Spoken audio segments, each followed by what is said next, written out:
Okay, we have a Kenmore Elite microwave.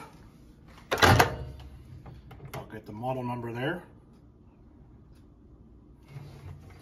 So what I'm going to show you is how to turn off the sound.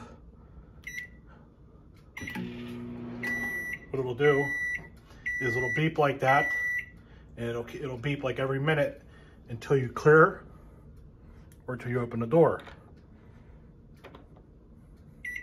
That's annoying. So you're going to go to Control, Setup, and we're going to touch 1 to enter the sound options. 1 is on and 2 is off. Now it's off.